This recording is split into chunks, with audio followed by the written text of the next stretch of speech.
વિષય હિન્દી એનો પાઠ 6 નો અભ્યાસ કરશું જેનું નામ છે ભરત. પાઠનું નામ છે ભરત.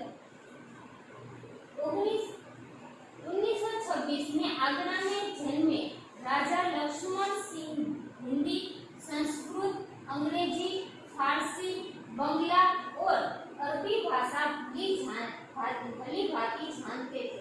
એટલે કે આ પાઠ કોણે લખેલો છે તો કે રાજા લક્ષ્મણ સિંહ. રાજા લક્ષ્મણ સિંહ આ પાઠ લખેલો છે. 1926 માં તે આગ્રામાં તેઓ જન્મેલા અને રાજા લક્ષ્મણ સિંહ હિન્દી, સંસ્કૃત, અંગ્રેજી, ફારસી, બંગાળી તેમજ અરબી ભાષા પણ જાણતા હતા. इनकी अनेक पुस्तकों का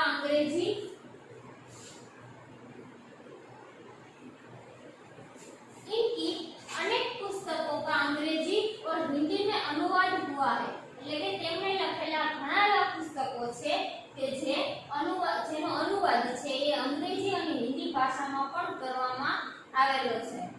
कालिदास के अभिज्ञान शाकुंतलम, मेघदूत और रघुवंश के हिंदी अनुवाद पर इन्हें पुरस्कार दिया गया.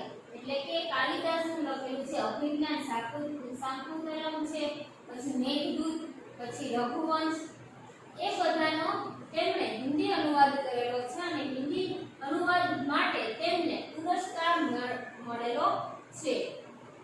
कालिदास द्वारा लिखित मूल नाटक अभिज्ञान शाकुंतलम का हिंदी में अनुवाद राजा लक्ष्मण सिंह ने किया था. એટલે કે કાલિદાસે લખેલું જે છે અભિજ્ઞાન શાકુંતલમ, તો અભિજ્ઞાન શાકુંતલમ કાલિદાસે લખેલું છે તેનું હિન્દીમાં અનુવાદ કોણે કરેલો તો કે હિન્દીમાં અનુવાદ છે રાજા લક્ષ્મણ. प्रस्तुत पाठ उसी नाटक का एक अंश है. એટલે કે આ પાઠ છે એક નાટક છે. એ નાટકનો એક અંશ મીન્સ કે એક ભાગ લીધેલો છે.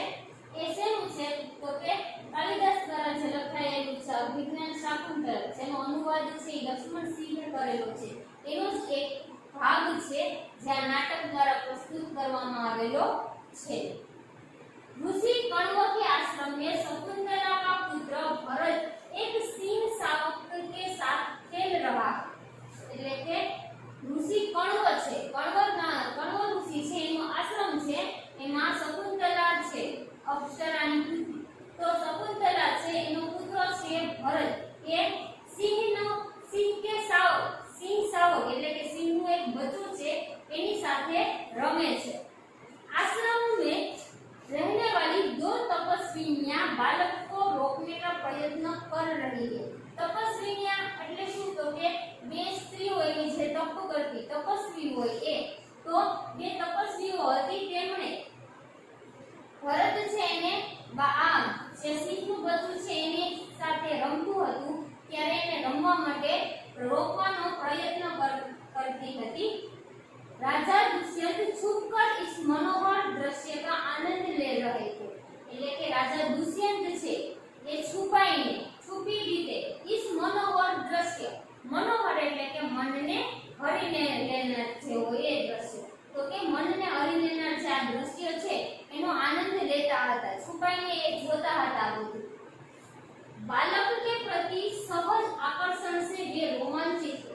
એટલે કે જે બાળક હતું, બાળક કોણ તો ભરત, એ બાળક હતું એના પ્રતિ એમને આકર્ષણ હતું. उनसे रहा नहीं गया और वे बालक के पास पहुंच गए. એટલે કે તેમનાથી રહેવાયું નહીં અને તે આ બાળકની પાસે પહોંચી ગયા. उसे गोद में उठाकर प्यार किया. એટલે કે તેમને એને ખોળામાં બેસાડી અને બહાલ કર્યો. वे सोचने लगे काश यह बालक मेरा पुत्र होता. એટલે રાજા દુષ્યંત છે એ જ્યારે બાળકને ખોળામાં બેસે છે ને વહાલ કરતા હોય ત્યારે તે એવું વિચારે છે, દુષ્યંત રાજા છે એવું વિચારે છે કે કાશ આ બાળક છે એ મારો પુત્ર હોત. दोनों तपस्वियों की बातचीत से उन्हें पता चला कि यह बालक उन्हीं का पुत्र है.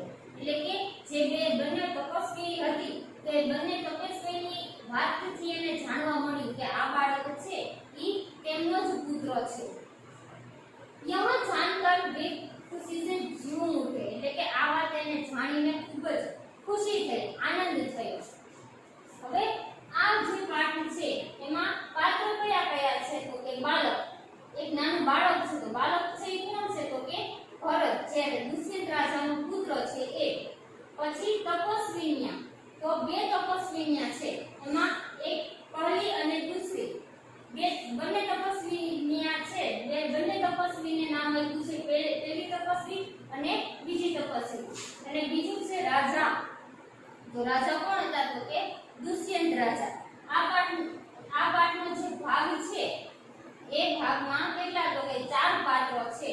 કોણ તો કે એક બાળક, રાજા અને બંને તપસ્વી.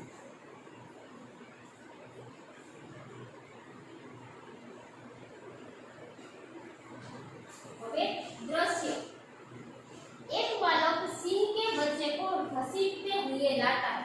એટલે કે એક બાળક છે એ સિંહના બચ્ચું છે એને ઘસડીને લઈ આવે છે. और दो तपस्वियां उसे रोकती हुई आती है. એટલે કે જે બે તપસ્વી હતી, બંને તપસ્વી આ બાળકને છે એ રોકે છે. राजा दुष्यंत पेड़ की ओर से उन्हें देख रहे हैं. એટલે કે રાજા દુષ્યંત હતા એ વૃક્ષની પાછળ છુપાઈને એને જોઈ રહ્યા હતા. ઓટ કે પેડ કી ઓટ કે પીછે એટલે કે વૃક્ષની પાછળ. તો વૃક્ષની પાછળ એ છુપાઈને જોઈ રહ્યા હતા. આ બધું बालक बोले से, अरे सिंह तू अपना मुख खोल, मैं तेरे दांत गिनूंगा. बालक છે એ સિંહના બચ્ચાને ઉગે છે, અરે સિંહ તું તારું મોઢું છે એ ખોલ, હું તારા મોઢાની અંદર જે દાંત છે એ ગણવા માંગુ છું. પહેલી તપસ્વી એ અખિલે બાલક, એટલે કે જે પહેલી તપસ્વી છે એ બોલે છે એ અખિલે બાલક. અખિલે એટલે કેવું તો કે જીદી. तो कि ये जीती बालक तू वन के इन पशुओं को क्यों सताता है. એટલે બાળકને પૂછે કે તું ભાઈ આ વનની અંદર જે આ બધા પશુ પ્રાણીઓ છે એટલે શા માટે હેરાન કરસ, સતાતા है એટલે કે શા માટે એને હેરાન કરસ. हम तो इन पशुओं को बाल बच्चों के समान रखते हैं. એટલે કે તપસ્વી એવું કહે છે કે ભાઈ અમે તો આ બધા પશુઓ છે, પ્રાણીઓ છે, બધાને બાળકોની જેમ જ રાખીએ છીએ. तेरा साहस बढ़ता ही जाता है. એટલે તારું જે સાહસ છે એ તો વધતું જ જાય છે. तेरा नाम ऋषियों ने सर्वदमन रखा है. એટલે કે તારું નામ છે એ ઋષિઓએ કેવું તો કે સર્વદમન, નાશ કરનાર, સર્વનો નાશ કરનાર. તો એટલે કોણ તો કે ભરત, દુષ્યંત રાજાનો પુત્ર ભરત. તો કે સર્વદમન રાખેલું છે. સો ઠીક ही है તો કે એટલા માટે ઠીક જ છે. જે ઋષિઓએ નામ રાખેલું છે એ ઠીક જ રાખેલું છે, બરોબર જ રાખેલું છે. દુષ્યંત उनकी बात सुनकर स्वयं से, એટલે કે જે રાજા દુષ્યંત હતા કે જે વૃક્ષની પાછળ સંતાઈ અને જોતા હતા એ પોતાની જાતને જ કહે છે, આહા क्या कारण है कि मेरा स्नेह इस बालक की ओर उमड़ा सा आता है. એટલે કે શું કારણ છે કે મારો સ્નેહ છે, મારો વહાલ છે એ આ બાળકની પ્રત્યે વધતો જ જાય છે. दूसरी तपस्वी, जो तू इस बच्चे को छोड़ न देगा तो सिंह तुझ पर दौड़ेगी. એટલે કે બીજી તપસ્વી છે એ એવું કહે છે બાળકને કે જો તું આ સિંહના બચ્ચાને છોડીશ ને તો એની માતા છે સિંહણ છે એ તારી ઉપર, તારી પાસે આવશે. बालक मुस्कुराकर, એટલે કે જે બાળક છે એ હસીને કહે છે, ठीक है सिंहनी का मुझे ऐसा ही डर है, मुंह चिढ़ाता है. પછી તપસ્વીને એ બાળક છે એ પહેલા તો હસે છે અને પછી એવું કહે છે કે ઠીક છે મને એ કે એ સિંહણ છે એટલે કે બચ્ચાની માં છે એનાથી આવી બીક લાગે છે. પછી દુષ્યંત રાજા, तो दुष्यंत राजा आश्चर्य से એટલે કે આશ્ચર્યથી, यह बालक अवश्य किसी तेजस्वी वीर का पुत्र है, इसका मुख अग्नि के समान दमक रहा है. એટલે કે નગી આ બાળક છે ને કે કોઈ તેજસ્વી વીર હશે ને એનો પુત્ર જ હશે. કે આનું જે મુખ છે, આનું મોઢું છે એ કેવું છે તો કે અગ્નિ સમાન છે, અગ્નિ સમાન એ પ્રકાશે છે.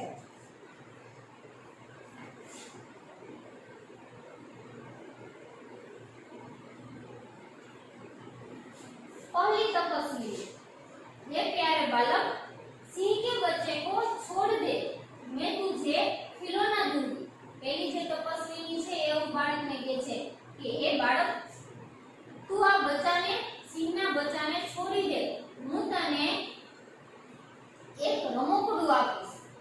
ખિલૌના એટલે કે રમકડું, તો હું તને એક રમકડું આપીશ। બાલક, હાથ પસાર કર, એટલે કે બાળક છે એ હાથ લાંબો કરીને पहले खिलौना दे दो, लाओ, कहां है? એટલે બાળક છે એ પોતાનો હાથ લાંબો કરીને તપસ્વીને એવું કહે છે કે ભાઈ પહેલા મને રમકડું દઈ દે, રમકડું ક્યાં છે? પહેલા એ રમકડું આપો। દુષ્યંત दूर से बालक की हथेली को देखकर स्वयं છે, એટલે કે દુષ્યંત રાજા જે વૃક્ષની પાછળ છુપાયેલા હતા તો ત્યાંથી એ બાળકની હથેળી, જ્યારે બાળક છે એ રમકડું લેવા માટે હાથ લાંબો કરે છે ત્યારે બાળકની હથેળી છે એ જોવે છે અને સ્વયં છે એટલે કે પોતાની જાતને કહે છે, આહા, इसके हाथ में चक्रवर्तियों के लक्षण है, એટલે કે આના હાથમાં તો ચક્રવર્તીઓના લક્ષણ છે એ મને જોવા મળે છે। ઉંગલીઓ પર કેસા અદ્ભુત ઝાલ है, એટલે કે એની જે આંગળીઓ છે એની ઉપર પણ કેવું अद्भुत झाड़ एक आवेलू છે। और हथेली की शोभा प्रातः कमल को भी लज्जित कर रही है, એટલે કે એની હથેળીની શોભા કેવી છે? તો કે પ્રાતઃ કમલ, પ્રાતઃ એટલે કે વહેલી સવારે જે કમળ છે એ ખીલે છે એને પણ લજ્જિત, લજ્જિત એટલે કે એને પણ શરમાવી દે એવી એની હથેળી છે।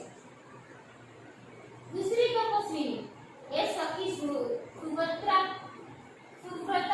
यह बातों से न मानेगा, એટલે કે પહેલી જે તપસ્વીની છે બીજી તપસ્વીને કહે છે કે સુવ્રતા, આ બાળક છે એ માનશે એવી રીતે વાતોથી માનશે નહીં। जा, मेरी कुटिया में ऋषि कुमार के खेलने के लिए मिट्टी का मोर रखा है, इसे ले आ, એટલે કે મારી જે કુટીર છે એ કુટીરની અંદર ઋષિ કુમારને રમવા માટેનો એક રમકડાનો મોર છે, એ મોરને તું લઈ આવ।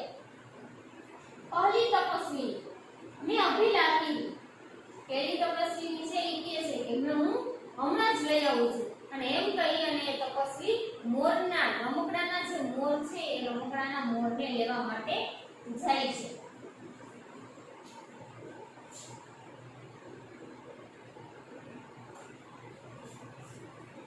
बालक, तब तक मैं इसी सिंह के बच्चे के साथ खेलूंगा, એટલે કે બાળક છે એ એવું કહે છે કે ત્યાં સુધી, જ્યાં સુધી રમકડાનો મોર છે એ લઈને ન આવો ત્યાં સુધી હું આ જ સિંહના બચ્ચાની સાથે રમીશ।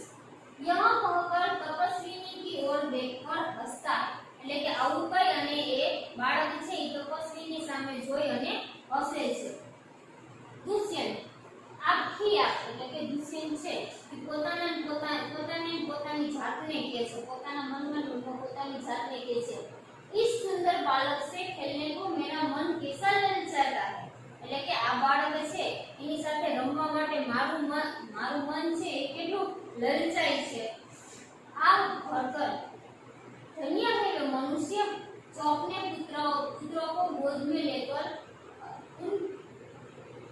उनके अंग की धूली से अपनी गोद मेली करते हैं, એટલે પોતાની જાતને કહે છે કે આ બધા મનુષ્ય છે ધન્ય છે કે પોતાનો જે પુત્ર છે, પોતાનું જે બાળક છે એને રમાડી શકે છે।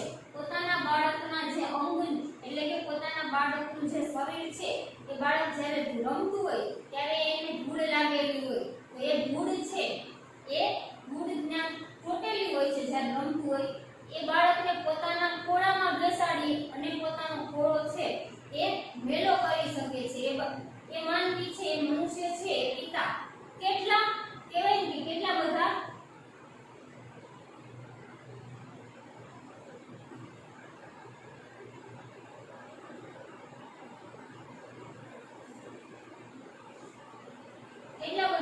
નસીબદાર છે। ત્યાર પછી શું કહે છે તો કે જો अपने पुत्र को गोद में लेकर, એટલે કે જે પોતાના પુત્રોને પોતાના ખોળામાં લઈને उनके अंग की धूली से, એટલે કે એના જે શરીર પર ચોટેલી જે ધૂળ છે એ ધૂળને अपनी गोद मेली, એટલે કે પોતાની પિતા છે એ પોતાનો જે ખોળો છે